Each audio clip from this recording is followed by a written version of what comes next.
আসসালামু আলাইকুম রহমতুল্লাহ। আমি আমার বয়সে এই পর্যন্ত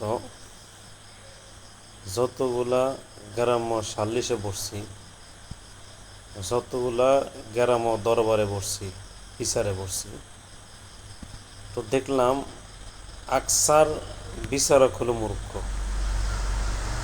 এদের না আছে বংশীয় কোনো কিছু, না তাদের কোনো আছে যোগ্যতা, না তাদের আইনিভাবে কোনো জ্ঞান আছে, না তাদের কোনো শিক্ষাগত যোগ্যতা আছে, কিছুই নেই।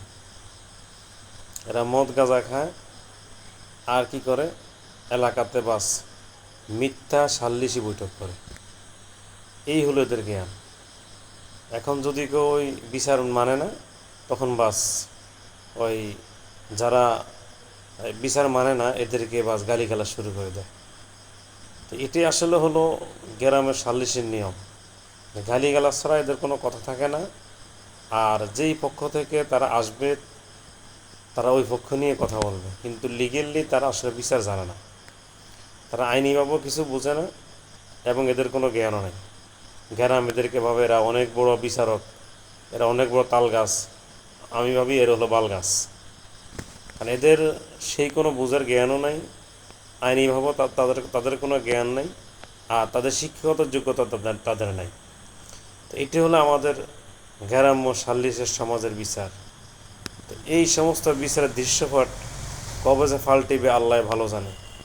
এই সমস্ত মূর্খ বিচারকদের থেকে আমরা কবে যে মুক্ত হমু সেটা আল্লাহ ভালো জানে। আর এদের ন্যূনতম কোনো জ্ঞান নাই। তারা যে বেরেন খাটায়া কোনো একটা কথা বলবে বা আইনিভাবে যে কোনো একটা কথা বলবে, এদের এই পরিমাণ কোনো জ্ঞান এদের নাই, কোনো মতেই নেই। আমার আসলে জ্ঞান সাল্লিশে বসে অনেকগুলো আমার জ্ঞান অর্জন হয়েছে যে মূর্খদের দ্বারা সবসময় ক্ষতি উপকার হয় না।